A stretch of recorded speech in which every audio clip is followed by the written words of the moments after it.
Pessoal, eu primeiro quero dizer que eu estou muito feliz em poder compartilhar da palavra com vocês aqui hoje e conversar um pouquinho mais sobre o desafio que nós temos de sermos jovens, e eu me coloco também neste grupo, porque eu não sou tão velho assim.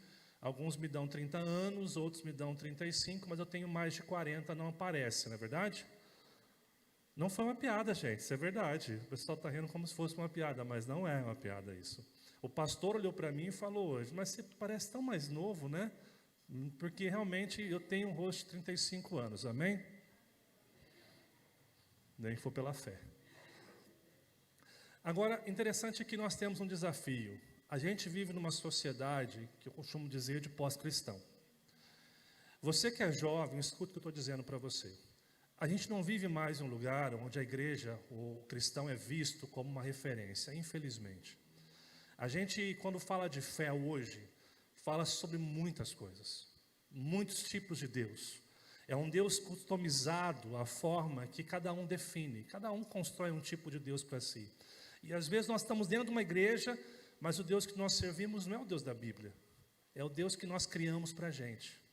É o Deus que está de acordo com o meu modo de pensar, com a minha maneira de falar, com os meus ideais, com as minhas ideologias. E esse Deus começa a trabalhar de acordo com a minha vontade. E aqui está um perigo de nós vivermos uma fé que não é uma fé que de fato nos transforma. Nós cantamos aqui hoje uma canção na primeira música, eu gostei muito dessa música, que diz: você mudou a minha vida, a minha história, de uma forma que ninguém podia imaginar. E aí me vai a pergunta: até que ponto isso é verdade? Até que ponto Deus mudou a sua história de uma forma que ninguém pode imaginar? Até que ponto as suas relações na semana, de segunda a sábado, realmente demonstram alguém que se encontrou com Cristo e foi impactada pela mensagem do Evangelho? E é por isso que o tema que eu quero conversar é transformação que faz diferença na vida. Não é só uma mudança de opinião, não é só uma mudança de igreja, uma mudança de placa, mas uma mudança de vida que de fato afete a nossa própria história e a história daqueles que estão ao nosso redor. Para falar sobre transformação, é importante que a gente pense o seguinte: a palavra transformação hoje, e eu vou ser bem interativo, então você pode me acompanhar aqui. A palavra transformação ela é muito desconecta da realidade que nós temos hoje. Muitas pessoas falam de transformação, de um mundo transformado, mas até que ponto a transformação tem sido boa para a gente? Deixa eu mostrar rapidamente alguns exemplos para vocês aqui. Quanto tempo que eu tenho, gente? Até meia-noite, amém? Hã? Oh Deus, essa é nova. Vamos lá então, vamos pensar aqui, transformações sem mudanças significativas. Deixa eu mostrar algumas para vocês aqui. Transformações tecnológicas. Eu não sei quanto tempo você tem de idade assim, mas eu confesso que eu, sendo jovem, eu não imaginava que um dia eu ia pagar conta por celular. Eu sou da época que lotérica era uma revolução na história. Porque quem viveu antes da lotérica sabe que tinha que ir no banco, enfrentar a fila, pegar a senha e conversar com um com o outro. Quando surgiu a lotérica, era tipo uma revolução. Porque a gente podia ir lá naquele lugar e pagar tudo quanto é conta e receber, e isso, aquilo. Hoje a gente faz tudo pelo celular. E é interessante que isso traz o quê? Praticidade. Antigamente você pedia um lanche e fazia o quê? Ligava e pedia para entregar. Hoje você controla o tempo que foi aprovado, a hora que está ali, e tudo está na palma da sua mão. Até saiu uma série Netflix dizendo na palma da nossa mão. Interessante a gente pensar sobre isso. Mas se há uma coisa que essa tecnologia trouxe é o seguinte: ela nos trouxe. Será que eu estou desconectado aqui? Aqui. A perda de foco. A gente está tão dentro dessa tecnologia que a gente perdeu conexões com o outro. A gente senta numa mesa e não consegue conversar sem pegar um celular. A gente não consegue viver o momento que a gente está vivendo. Por exemplo, quantos aqui tem uma viagem dos sonhos para fazer? Tipo no Caribe, alguma coisa assim que é o teu sonho. Aquela que você vai na CVC e paga em 24 meses. Você quase morre para pagar, mas é a viagem do sonho. Aí você faz a viagem dos sonhos com seu marido, com a sua esposa, ou com quem quer que seja.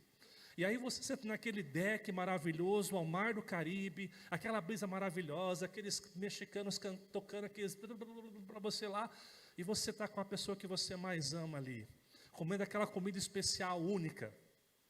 E aí você tem que fazer uma selfie para postar nas suas redes sociais, para as pessoas verem a sua vida. E aí se as pessoas não curtirem, ou se alguém curtir, olha quem curtiu a nossa viagem. E é interessante isso, porque é uma coisa tão normal da gente, né? Mas já percebeu que não basta viver um momento, a gente tem que compartilhar com os outros. A gente não consegue desfrutar daquele momento único entre você e a pessoa que você ama na viagem dos sonhos. A gente tem que mostrar para os outros que a gente está feliz, para as pessoas aprovarem aquilo que nós estamos fazendo. E se eu perguntar aqui, ninguém vai falar, não, eu não posto por causa disso. Às vezes você posta. Às vezes você posta para mostrar para as pessoas que você é feliz. Então, nós temos uma transformação tecnológica que dá praticidade, mas a gente perdeu o foco. Deixa eu mostrar um vídeo, e eu peço que nessa geração que a gente não tem muito foco, você preste atenção por 30 segundos no que esse vídeo vai mostrar para você aqui agora. Dá uma força para mim, Vinícius, por favor.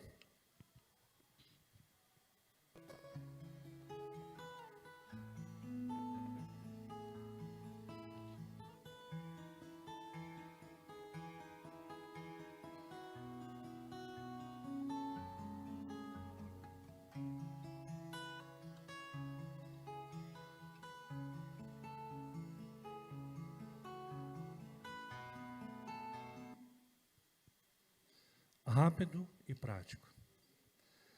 Quantos de nós estamos perdendo a vida por causa de uma tela? Quantos de nós? E a geração mais jovem está muito mais vulnerável a isso do que a antiga geração. Às vezes pessoas estão passando ao nosso lado e a gente não consegue se conectar com gente real. Uma outra transformação, só caminhando aqui, das comunicações. A gente vê que isso trouxe acessibilidade. Antigamente, para você ficar sabendo de uma notícia ou de uma informação, demorava tempo. Até isso ser publicado num grande jornal, até chegar na tua casa, até aparecer na TV, demorava tempo para você saber de uma coisa ou outra. Hoje, em segundos, milhares de pessoas têm uma informação. Só que isso também nos trouxe esse uso destrutivo. E aquilo que deveria ser uma boa comunicação, se tornou em um meio para a gente se autodestruir. Deixa eu tocar em um ponto bem aqui, complicado, mas que é necessário para a nossa conversa hoje. Em primeiro lugar, olha só o que fala essa matéria. O consumo de pornografia faz o cérebro regredir a um estágio infantil. Isso é uma matéria que nós temos na Gazeta do Povo. Há um outro site chamado Politec que diz o seguinte, que pesquisadores publicaram uma monografia sobre os custos sociais da pornografia. E, gente, o que tem de pessoas hoje presas à pornografia dentro das nossas igrejas, você não tem ideia. A gente fez um encontro de homens e cruzeiros especificamente para falar de pornografia. E foi assustador as pessoas abrindo o coração, sofrendo com essa situação. Pessoas que sofrem, têm dificuldade no seu casamento, nas suas relações, por quê? Porque a comunicação que deveria nos dar acesso a outras coisas tem se tornado um mal para a gente. E ainda, pensando um pouquinho mais aqui, nós também podemos pensar nos golpes que acontecem. Golpes online cresceram 164% em 2021. Que momento que é esse? É pós-pandemia. Isso gerou o quê? Um prejuízo de quase 34 bilhões de reais. E é interessante que, se você vai um pouquinho mais à frente, revela o seguinte, a cada 10 brasileiros, nós temos 6 que foram vítimas de golpes na internet nos últimos anos. O portal R7 diz que a cada 4 minutos, um brasileiro, ele cai em um golpe de internet. Eu não sei se alguém já caiu aqui alguma vez. Já passou por essa triste experiência de alguém ligar e falou que sequestrou alguém da tua família, ou de pedir um pix, alguma coisa assim. Ou seja, a gente tem tecnologia, mas por causa do homem, essa tecnologia é usada como fonte do quê? De destruição. Uma outra coisa que nós podemos citar aqui, amados, aqui, as transformações políticas. E aqui agora, por favor, não me julgue, tá? Agora é aquele momento que você vai me odiar ou vai me amar, um dos dois. Mas eu estou preparado para isso, para você depois me perdoar 70 vezes 7, como a palavra de Deus diz, amém? Amém, gente? Porque isso vai, desculpa, isso vai incomodar. A gente tem hoje o poder de expressão. A gente pode falar o que pensa nas redes sociais, a gente pode expressar rapidamente as opiniões. A questão é que muitas vezes essa possibilidade que nós temos se torna o quê? Um idealismo pessoal e desrespeito. E ao invés de discutirmos ideias, a gente começa a discutir com pessoas. E ao invés de julgarmos ideias, a gente começa a julgar o outro. E transformar o outro num objeto do mal, porque a gente não gosta da opinião que ele segue. E é interessante porque eu vou dar um exemplo aqui agora, de alguém que eu amo muito, que é um amigo meu na minha rede social, uma pessoa já num bom status, uma pessoa formada, e ela colocou uma coisa ontem e me chamou a atenção e eu trouxe para compartilhar com vocês aqui. Não vou pôr o nome da pessoa nem o rosto por uma questão de privacidade. Mas ela postou essa foto aqui, ó. Nós sabemos quem é e alguém fez uma brincadeira colocando Fanta na roupa laranja da pessoa. E alguém disse, e ele colocou na sua postagem, tem uma letra a mais nessa roupa, o F. Se você tirar o F da Fanta, o que sobra? E aí eu me pergunto, o que uma pessoa cristã faz com isso? Porque tem alguma coisa errada para mim pensar que um cristão, ele chama o outro de uma palavra tão pejorativa e vulgar, e acreditando que está abafando uma rede social. E aí eu preciso lembrar o que fala Tiago capítulo 3, verso 9 e 10. Olha só, irmãos, com a língua bendizemos o Senhor e Pai, e com ela amaldiçoamos os homens feitos à semelhança de Deus? Que língua é essa que chega aqui, glorifica a Deus, e na rede social está tratando o irmão, a pessoa do lado, de forma pejorativa? E aí o texto continua, da mesma boca procedem bênção e maldição? A gente glorifica a Deus, mas está tratando o outro como se o outro fosse o inimigo nosso?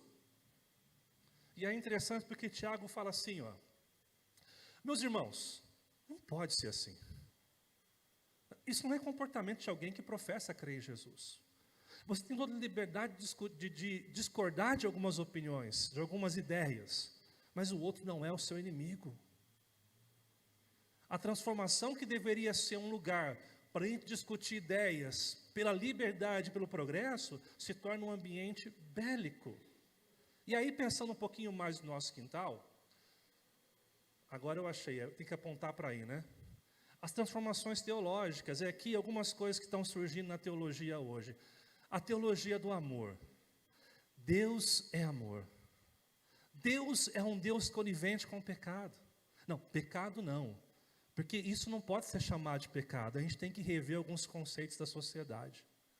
Não é porque isso a Bíblia condena que você tem que julgar o outro. E aí acontece o quê? A gente começa a relativizar e negociar as coisas. Não, nem tudo é pecado. Não, mas olhe pelo outro prisma.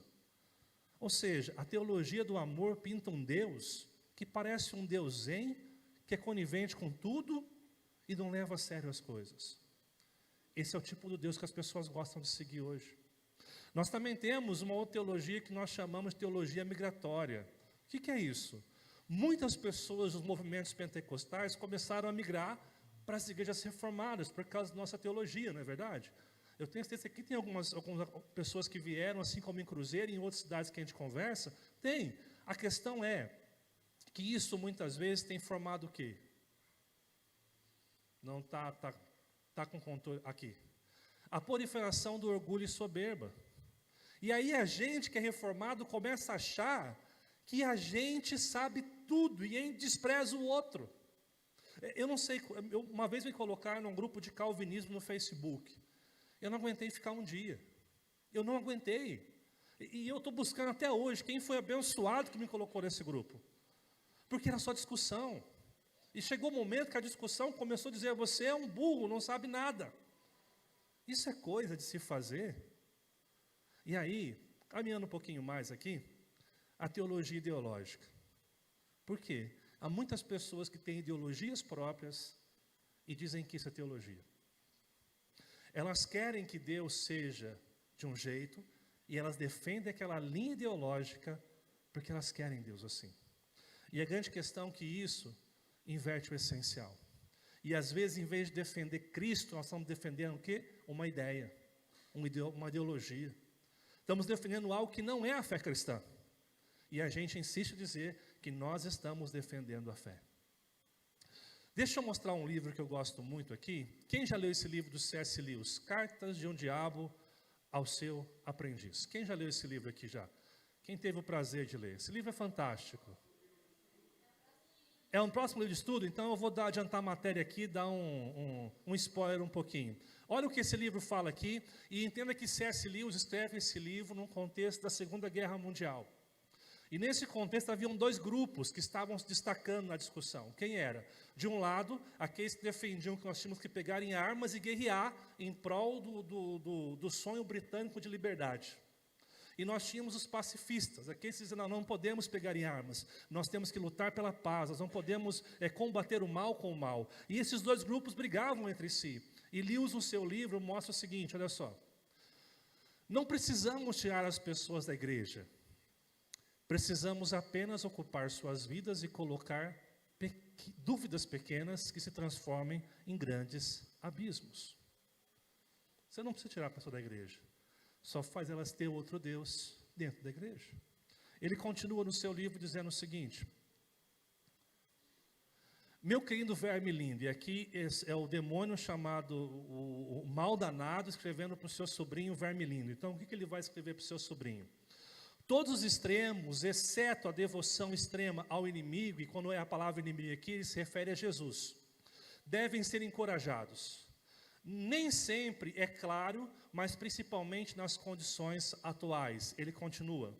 Algumas épocas são apáticas e complacentes, e o nosso trabalho é deixar ainda mais calmas e embalá-las mais rapidamente no sono. Ou seja, quando todo mundo está em paz, não fica arrumando motivo para o pessoal trabalhar. Dá paz, dá tranquilidade para o pessoal acostumar com o que está acontecendo.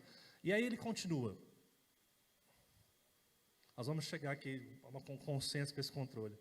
Outras eras, como a nossa, são desequilibradas e inclinadas à facção, sendo nosso dever o quê? Inflamá-las. Se tem disputa por opinião, vamos inflamar a discussão para ficar ainda pior.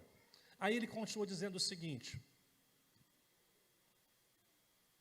Qualquer ciclo de pessoas reunidas por um interesse desprezado ou ignorados por outros, tende a desenvolver como um caldeirão de admiração mútua e também gerar uma grande quantidade de vaidade e ódio para o mundo exterior, os quais são alimentados sem nenhum pudor, tudo pela causa, que é seu patrocinador e é considerado impessoal.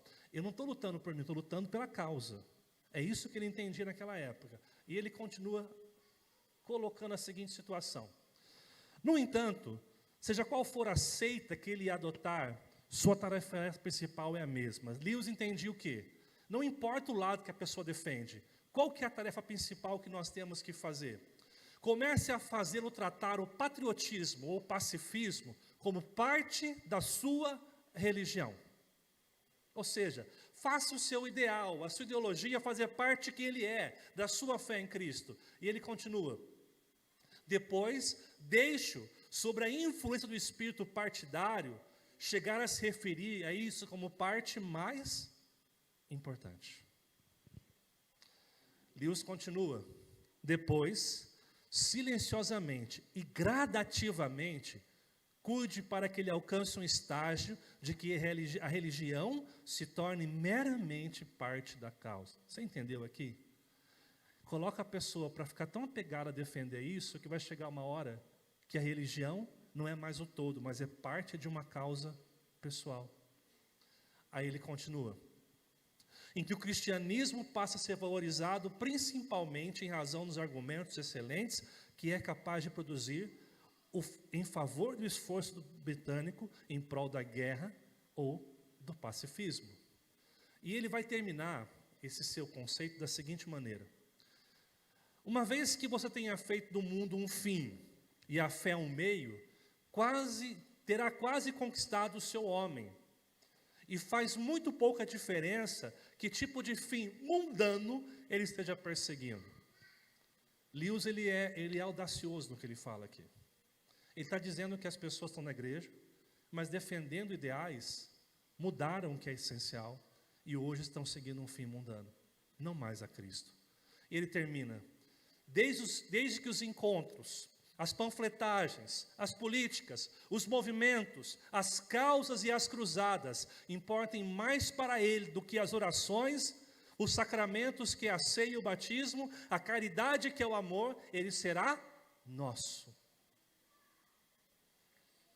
E aí, e quanto mais religiosos nestes termos forem os homens, mais seguramente os teremos em nossas mãos. Há jaulas repletas desse tipo de gente aqui embaixo. Com carinho, seu tio mal danado.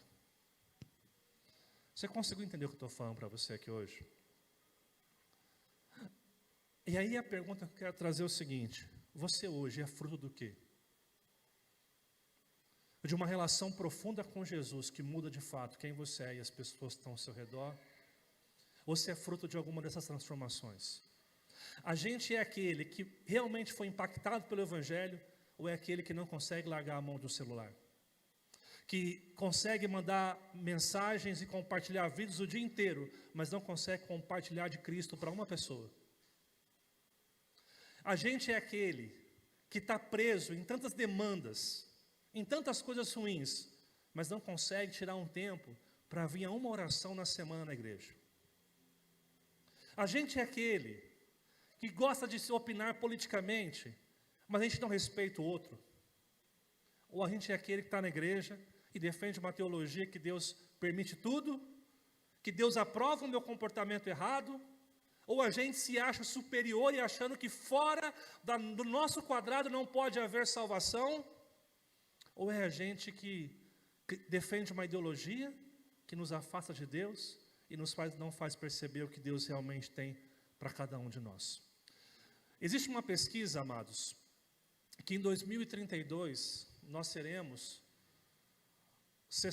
que nós iremos crescer muito mais que outras igrejas e outros movimentos, porque nos últimos anos o movimento cresceu quase 61% de cristãos no Brasil.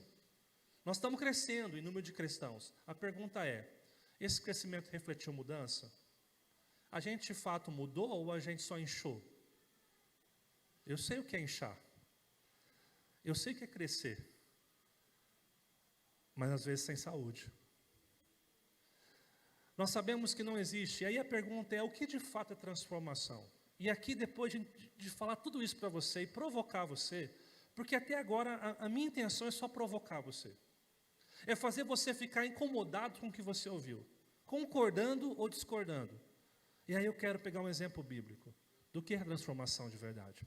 Eu quero convidar você a abrir sua Bíblia lá em João capítulo 4.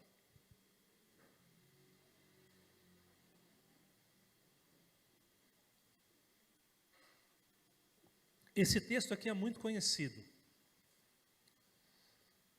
Eu tenho certeza que pelo menos já ouviu várias pregações nesse texto da mulher samaritana, do encontro de Jesus com a mulher no poço, onde essa mulher é impactada pelo poder do Evangelho, e essa mulher fala para as pessoas que são do seu grupo social, e por causa do testemunho dela, outras pessoas se encontram com Jesus. Então, como você já conhece bem esse texto, eu quero que você vá acompanhando na sua Bíblia as referências que eu vou colocando aqui, ok? Eu não vou passar pelo texto todo e nem vou ler o texto, nós vamos conversar sobre ele, ok? Amém, amados? Vocês estão bravos comigo já ou não? Ainda não? Então vamos ficar até o final, se Deus quiser. Vamos começar. Transformação, guarde isso, é uma prerrogativa divina. Só Deus pode nos transformar. A transformação não é algo que eu e você produz. É algo que, entregando-se a Deus, Ele faz na nossa vida. E isso é real. Quando você começa a ler o texto, você encontra o seguinte nos versos 1 ao verso 4.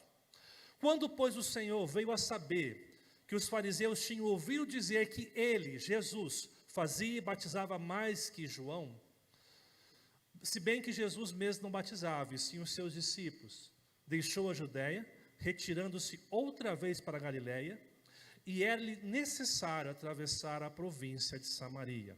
E há uma coisa muito importante aqui, quando você encontra a expressão era necessário aqui, porque ele está contando de uma experiência e contando que Jesus sai de um lugar para ir até o lugar.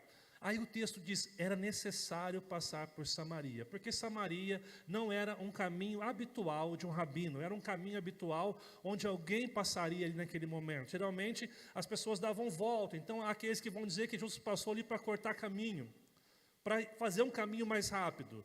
Mas quando a palavra necessário aqui, ela tem a seguinte ideia, é um conselho ou um decreto de Deus. O que significa isso? Aquele encontro não foi por acaso, não foi um encontro ordinário, casual. Deus havia preparado aquele momento. Deus havia preparado aquele exato instante onde Jesus se encontraria com aquela mulher em um horário não provável, com uma mulher não provável, mas que nos planos de Deus já havia aquele encontro pré-determinado. Assim é a nossa vida quando nós estamos conectados com Deus. A nossa vida, preste bem atenção, não é uma vida casual ou por acaso. A nossa vida é determinada pela vontade de Deus, nos colocando no lugar certo, na hora certa, na família certa, com as pessoas certas, para que você de alguma forma possa entender o que Deus tem para fazer através da sua vida naquele lugar. E o texto vai continuar dizendo o seguinte, amados irmãos, que era necessário, algumas coisas que eu quero passar correndo. Em primeiro lugar, nós vemos que Jesus se encontra com aquela mulher e quem toma a iniciativa de conversar com ela? O texto vai dizer no verso 7 o seguinte. Aqui, eu tenho que achar a posição aqui. Disse-lhe Jesus, dá-me de beber. É Jesus quem toma a iniciativa de ir até aquela mulher. Quando nós já conhecemos o contexto, sabemos que muito provavelmente aquela mulher não gostaria de ter conversa com um homem, baseado na sua reputação. Mas o texto fala que a iniciativa é Deus quem vai conversar com ela e fala, dá-me de beber. Ele começa a sua conversa com algo casual. Que mal tem pedir um copo d'água, gente? Que mal tem uma conversa rotineira? E aí o texto fala sobre o dom de Deus. Olha o que ele fala no verso 10. Se conheceres o dom de Deus, tu lhe pedirias e ele te daria a água viva. Esse verso 10 fala da obra, do presente que Deus dá para cada um de nós, que é o quê? A salvação. Deus toma iniciativa em nos salvar, em nos presentear com aquilo que é mais importante para a nossa vida, que é a salvação. Que é o perdão dos nossos pecados, que a remissão acontece na cruz. Nós somos salvos pela graça, pela vontade de Deus. Isso não é nós que fazemos. É Deus que nos dá graciosamente.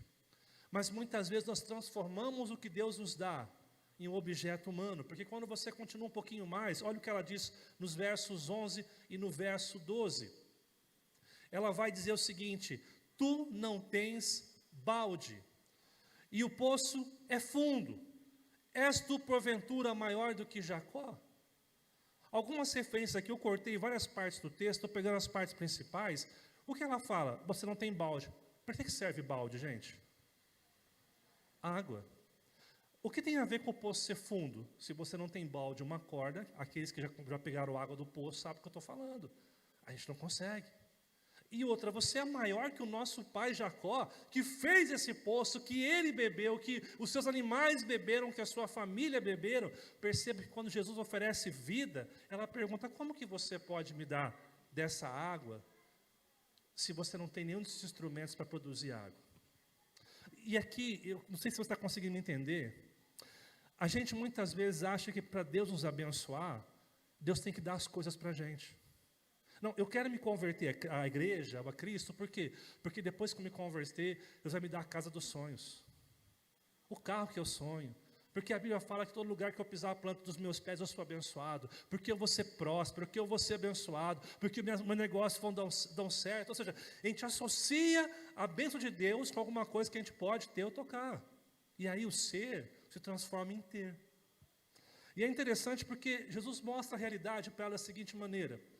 Quem beber desta água humana, tornará a quê? A ter sede. Eu coloquei esse gráfico para você entender isso aqui. É Deus quem nos salva. É Deus quem dá o presente. E esse presente não é alguma coisa que você pode tocar.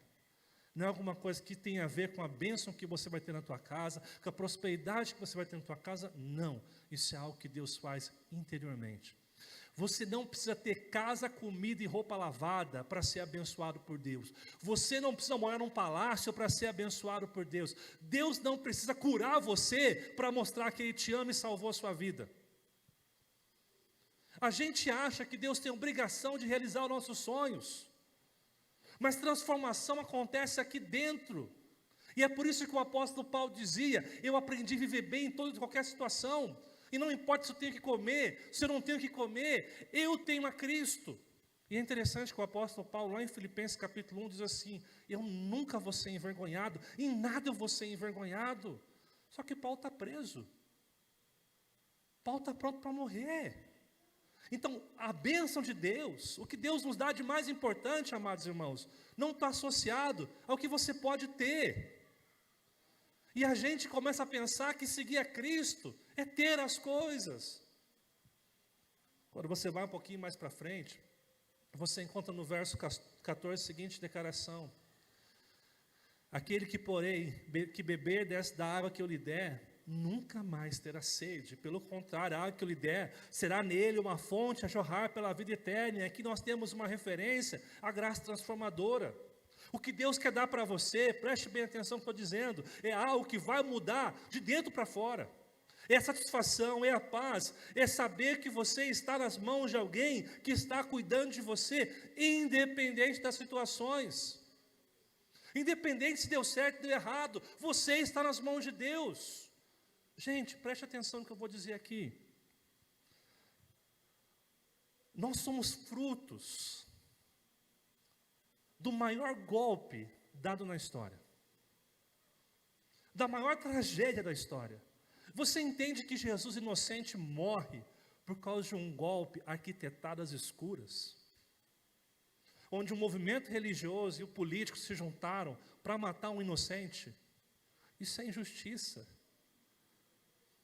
E Jesus está na cruz, e Ele morre na cruz, e isso para muitos é derrota, mas foi isso que abriu as portas para a nossa salvação. Foi o sacrifício de Jesus que deu a vida, mas o nosso Jesus ressuscitou, vencendo a morte, vencendo tudo, para te dizer que não são os resultados que definem a bênção de Deus sobre a nossa vida. E quando a gente é transformado de dentro para fora, a gente começa a ser filho amado de Deus, não pelos resultados, mas porque Ele nos diz: você é o meu filho amado. Mas existe a falsa transformação também. Olha o que ela fala no verso 15: Senhor, dá-me dessa água, para que eu não mais tenha sede, nem precise vir aqui buscá-la. Jesus está falando para ela sobre uma vida que vai além do que ela está olhando, além daquele momento que ela está vivendo. Mas ela continua insistindo em achar que as coisas humanas podem prover o que só Deus pode prover. Há muita gente que não se firma na igreja, sabe por quê? Porque tem medo de abandonar a antiga vida. Tem medo de dizer: mas se eu começar a ir para a igreja, eu vou deixar de estar com os meus amigos que eu gosto, vou deixar de participar das festas que eu gosto, ter o prazer que eu gosto. Escuta o que eu vou dizer para você: o teu prazer é ínfimo perto da alegria, satisfação e paz de caminhar de verdade com Jesus. O mundo não pode dar para você o que só Deus pode dar. E a sua busca desenfreada por prazer só vai produzir loucura atrás de loucura. Esse mundo não pode dar para você o que você está buscando.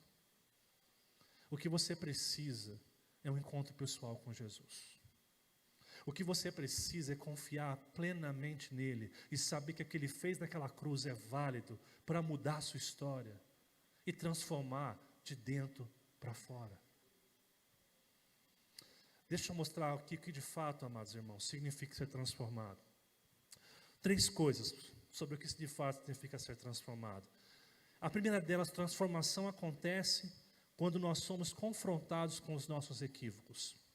Lembra que no verso anterior, verso 15, ela fala: Senhor, me dá desta água para que eu não mais precise vir aqui não tenho que buscá-la, eu quero essa vida. O que Jesus fala para ela no próximo verso, verso 6, 18. Disse Jesus, vai, chama teu marido e vem cá.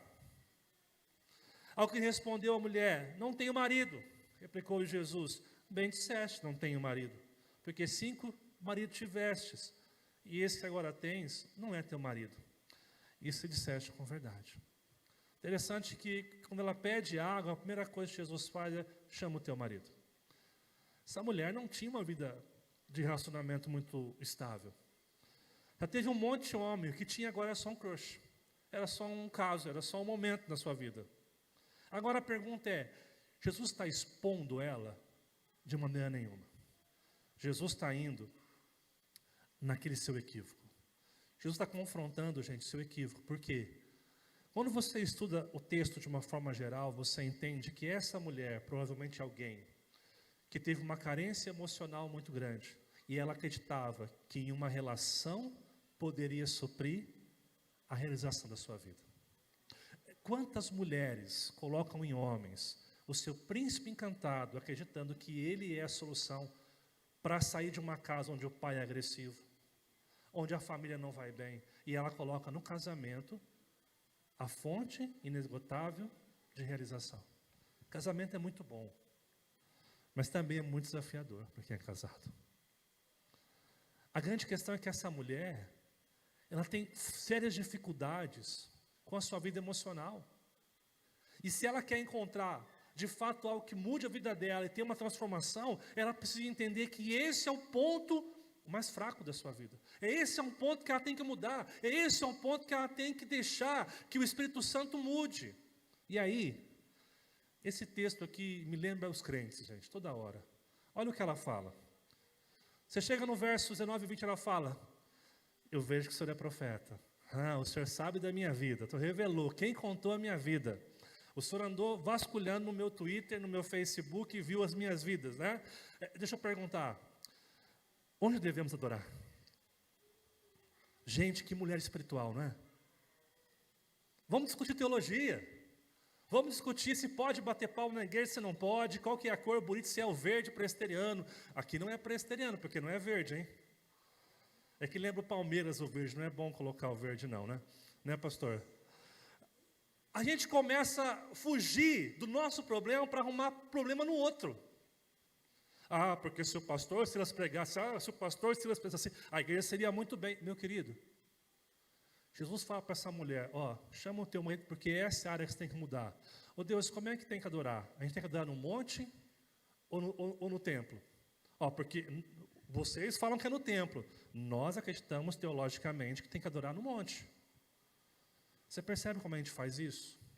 A gente tem dificuldade de ir no ponto que a gente precisa mudar. E a gente começa a discutir teologia, discutir opinião, falar que o outro está errado, que o outro tem que mudar, porque a gente tem dificuldade de olhar por nosso próprio erro. Se você é daqueles que reclamam de tudo na tua igreja aqui, e eu acho que não tem ninguém aqui, acho que não, em nome de Jesus, só em Cruzeiro, que lá o pessoal não reclama muito também não, né, João?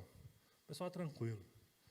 Mas se você é um daqueles que só reclama da tua igreja, é muito provável que existe algo muito complicado na sua vida que precisa ser mudado. Jesus faz o seguinte, quando ela coloca essa pergunta, Jesus fala de uma palavra que nós conhecemos muito chamada metanoia, que é conversão, que é a palavra que se usa para mudança. E ele fala o seguinte, Deus procura adoradores que o adorem em espírito e em verdade. E há muitas pessoas falando esse texto, mas acho que não perceberam o que esse texto está falando. Adoração real, e nós somos feitos para adorar a Deus, para glorificar a Deus, ela não acontece externamente. Não é porque você vem aqui, levanta a sua mão e dá um glória a Deus que você é espiritual. Transformação acontece aqui dentro, em espírito e em verdade. É algo real que acontece aqui. E não importa se você adora no templo ou se você adora no monte. Jesus fala, não é o monte, não é o templo, mas é você. A mudança não acontece na forma, a mudança acontece dentro de você.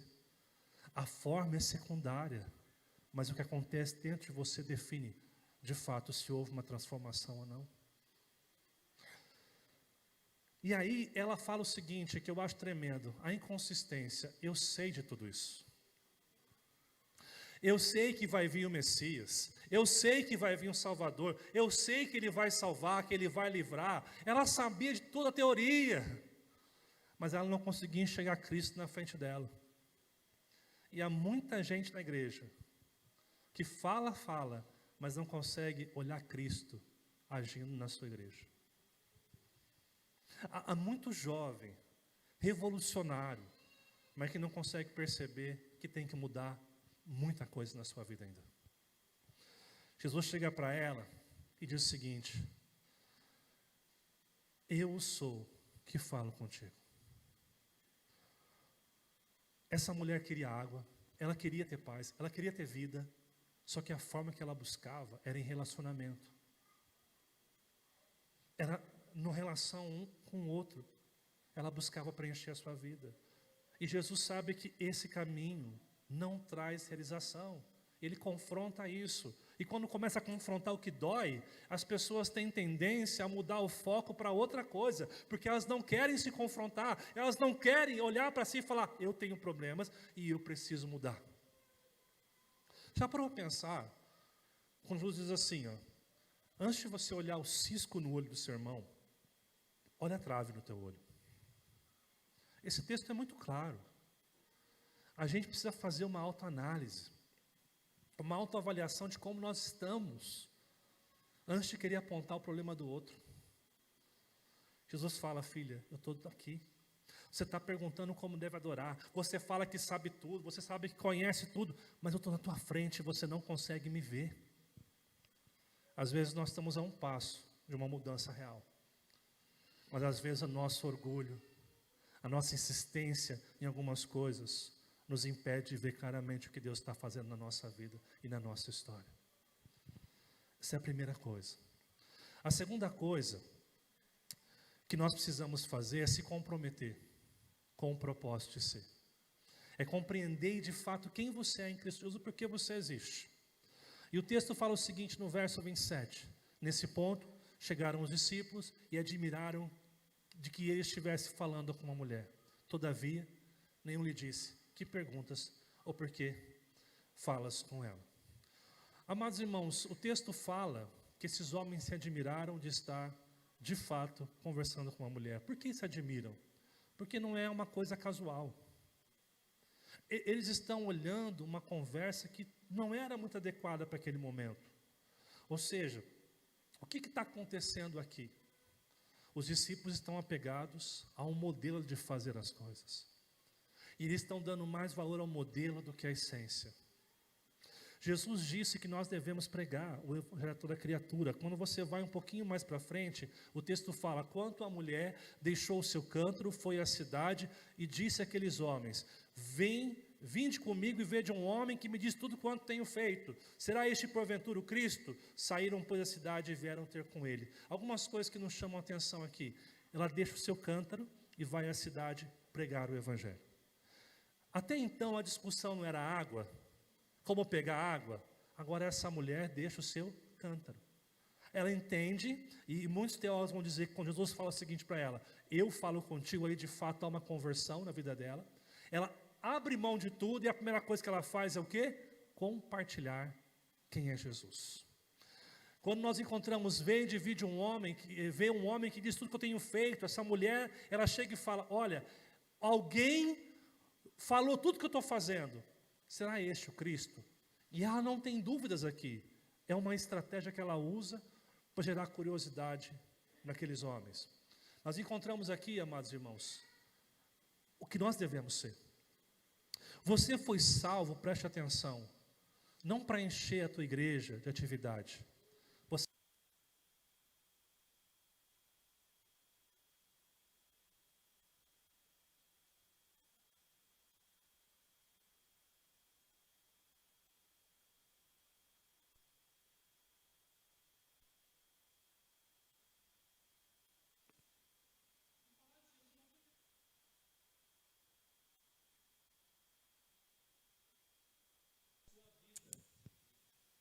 Muito obrigado, Karen.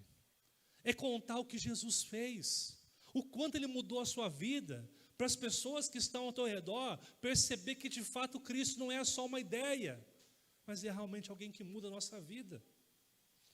O texto fala que ela, após se encontrar com Jesus, ela sai e começa a compartilhar a palavra de Deus.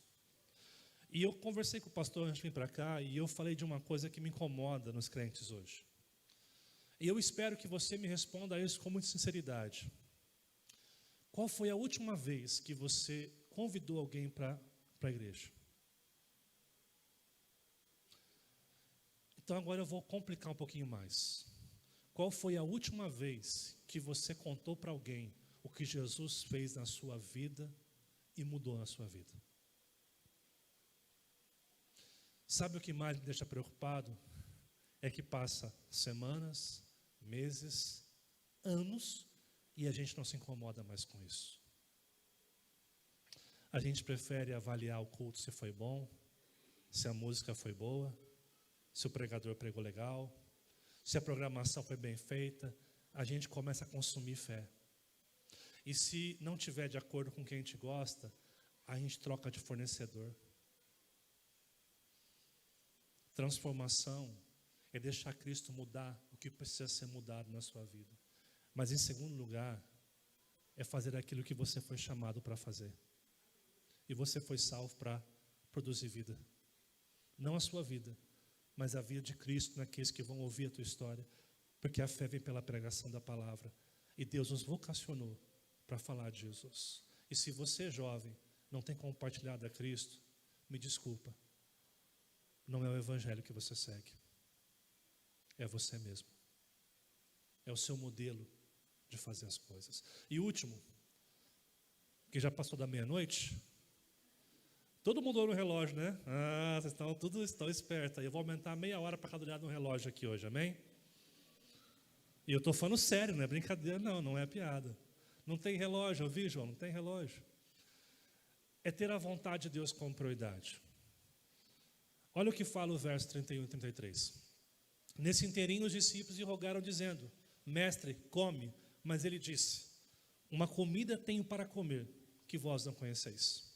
Diziam então os discípulos uns aos outros: ter-lhe-ia porventura alguém trazido o que comer? O que nós temos aqui, amados irmãos?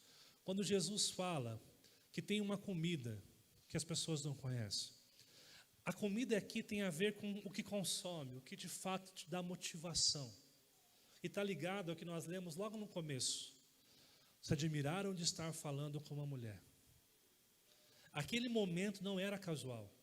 Jesus pregava, independente se fosse um homem rico, religioso, um endemoniado, uma mulher, Jesus tinha a sua vida intencional para cumprir a vontade do Pai. A vida dele não era para simplesmente chegar e falar: eu alcancei os meus títulos, eu tenho uma vida de sucesso porque eu estudei, me formei na melhor faculdade, olha os meus títulos, a minha conquista, a minha casa, a minha riqueza. Não. Realização para o cristão é saber que nós estamos fazendo a vontade de Deus. Um pouquinho mais à frente, Jesus vai dizer o seguinte para esses homens: a minha comida consiste em fazer a vontade daquele que me enviou e realizar a sua obra. Ou seja, qual que era a vontade de Cristo? Fazer aquilo que Deus fez. E qual era a vontade? Que ele pregasse o reino de Deus, que ele falasse do reino de Deus, que ele morresse na cruz. Essa era a obra que ele tinha para realizar. E ele fala que essa obra, em primeiro lugar, essa obra era necessário. Ele está ali fazendo a obra de Deus, como nós vemos no verso 4. E essa obra, ela é urgente, porque ele fala no verso 5, ergam os olhos. Os campos estão brancos. Olha para a Volta Redonda. Se há uma coisa que eu admiro em vocês aqui, quantos habitantes tem em Volta Redonda? Quanto? Está tendo uma divergência aí. Eu vou chegar então numa média de 250, pode ser? Aí ninguém fica bravo, tá? Mas vamos lá. Quantas igrejas tem aqui? 10 igrejas. 11. Vocês estão de parabéns. 11 igrejas é um sonho que eu tenho em Cruzeiro. Eu tenho vontade de pôr 10 igrejas em Cruzeiro, numa cidade de 80 mil habitantes. Agora a pergunta é: Essas 10 igrejas, de fato, refletem o que Jesus pede para fazer? Você faz parte de uma. A sua igreja e você reflete o que Deus tem para fazer? Essa obra é uma coisa que nós plantamos para a eternidade, o seu fruto é para a vida eterna. Gente, falar de Jesus, compartilhar de Jesus não é investimento terreno, é investimento na eternidade. É para isso que você existe. É para isso que você tem que consumir a sua fé. Quantos aqui são presbiterianos? Pode levantar a mão. Essa parte que vocês levantam a mão e falam assim, eu sou. Aí eu te pergunto, quantos sabem onde começou o presbiterianismo? Não vale o pastor. Começou onde o presbiterianismo? Em que cidade? Em que país? Eu vou dar uma dica. Começou num país que começa com esse e termina com Cócia. Sabe onde é? Na Escócia. Ali que começou o presbiterianismo. Sabe quem foi o fundador? John Knox. Ou Kinor, como alguns falam, ou Knox, como alguns falam. Agora, quem conhece John Knox? Quem conheceu John Knox aqui? Quem conhece? Então, eu também, exatamente. Era uma piada, eles não sabiam dessa piada, você estragou minha piada. John Knox, você sabe por que John Knox orava? Dá-me a Escócia ou tira a minha vida. Dá-me a Escócia, vidas, ou tira a minha. A gente, Senhor, dá-me carro, dá-me casa, dá-me prosperidade, ou tira a vida do pastor. A gente tem coragem de orar assim, Deus, eu quero perder tudo, mas eu quero pregar o teu evangelho, amém? Eu quero ficar sem nada na minha vida, amém? O amém está diminuindo, eu sei, fica tranquilo. O fundador da presbiteriana no mundo dizia isso. A rainha da Escócia dizia o seguinte, eu tenho mais medo da oração de John Knox do que milhares de exércitos da Inglaterra. Porque da onde nós viemos, orava, pregava o evangelho e era homem para tudo quanto é jeito. Se eu vou morrer, mas eu vou fazer. A gente hoje, a gente nem convida para ir na igreja, a gente não ora por conversão, a gente não se incomoda com isso, mas nós precisamos ser bem avaliados nas programações nossas. Talvez você é uma pessoa diferente, que ora, que prega o evangelho, e eu louvo a Deus por isso. Mas se nós queremos de fato mudar a realidade, a gente tem que fazer diferença. Transformação tem que mudar a sua vida. E que parabéns pelos 17 anos da AMP. Mas o que adianta 17 anos só para comemorar? Que pastor chato, né, gente? Em vez de trazer um sermão de alegria, de prosperidade. O que significa, gente, ser transformado? Em primeiro lugar, é se confrontar nos seus equívocos. Se você acha perfeito, meu amigo, minha amiga, você precisa ser confrontado, porque nenhum de nós aqui é bom. A gente tem equívocos, nós temos que mudar todo dia. Eu acho interessante que Lutero dizia o seguinte, eu achei que o velho homem tinha morrido no batismo, mas eu descobri que ele sabia nadar. Ou seja, o velho homem todo dia está voltando na sua vida, e se você não lutar contra ele, você vai se perder no caminho. Em segundo lugar, você foi salvo, não para curtir a igreja, mas para pregar o reino de Deus. E o reino de Deus é muito maior que as 4 paredes da tua igreja. O reino de Deus é pregação de segunda a segunda. E isso tem que consumir a sua vida como prioridade. Isso tem que ser a prioridade da sua vida.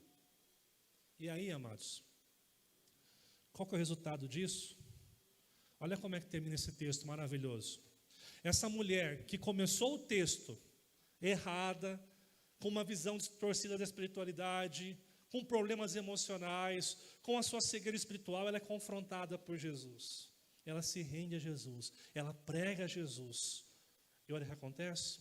Muitos samaritanos daquela cidade creram em Jesus. Em virtude do quê? De alguém contar a história. A mulher samaritana. que anunciara, ele me disse tudo quanto tenho feito. Vindo, pois, os samaritanos ter com Jesus, pediram que permanecesse com eles, e ficou ali 2 dias.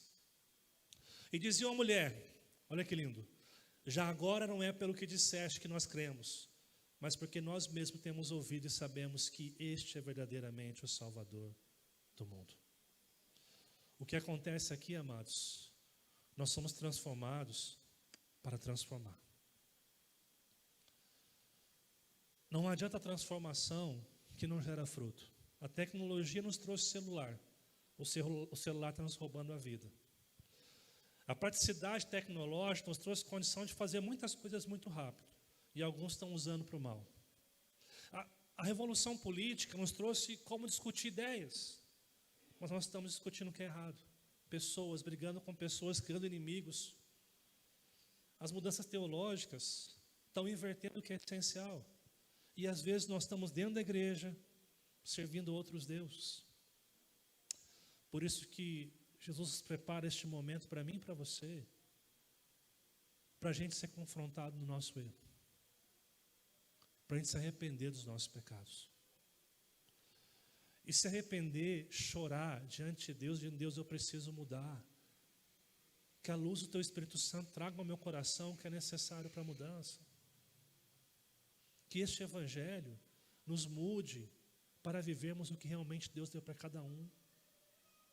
E você é convidado hoje a pregar Jesus e a levar o reino de Deus a sério. E eu quero encerrar com 3 perguntas para você aqui. Em primeiro lugar, olhando para a sua vida hoje, você pode afirmar que realmente foi transformado por Deus? O que as pessoas falam de você lá fora? Você é uma pessoa simpática? Uma pessoa que realmente reflete Deus? Uma pessoa mal-humorada, briguenta, reclamenta, difícil de conviver? Segundo lugar, a transformação vinda de Deus nos oferece condições para mudanças reais. Se isso for verdade, qual desculpas continuaremos dando todas as vezes que flertamos com uma vida sem sentido? Ah, pastor, eu não consigo. Eu quero dizer que o Espírito Santo pode te ajudar. A gente vai lutar. Mas existem armas que Deus nos dá para vencer o pecado que há em nós. E por último, qual a nossa prioridade hoje? Nossa vida ou a vontade de Deus? Temos a plena consciência de que porque existimos nesse período da história. Você não nasceu no lugar errado, você não está na família errada, você não está na cidade errada, foi Deus que colocou você aqui. E como diz aquele homem, que eu esqueci o nome dele agora, aquele que é cabeludão da física, como é que chama ele? Aquele que é meio mais ou menos lá, o Albert Einstein. Ele dizia o seguinte: Deus não joga dados. Deus não brinca com a sorte. Deus faz o que lhe aprove. E se você veio aqui para ouvir isso hoje, guarde isso. A sua vida não está aqui por acaso. Deus tem uma obra na sua vida. Quero convidar você a fechar os seus olhos. Eu gostaria de orar com vocês essa noite. Pai, nós te louvamos por essa noite. Quero agradecer, Pai, por esse aniversário da MP. São 17 anos de história. 17 anos, ó Pai, que pessoas têm dedicado a sua vida a Deus. Mas, ó Pai, em cada aniversário nós temos uma oportunidade de refletir sobre a nossa vida. De saber o que de fato é importante, o que de fato nós precisamos fazer para mudar aquilo que precisa ser mudado na nossa vida. E eu quero pedir, ó Pai, que Teu Espírito Santo toque no coração de cada pessoa hoje, fazendo com que cada pessoa seja transformada por Ti. Que seja uma transformação não somente superficial, mas que de fato gere frutos, ó Pai, para o Teu reino.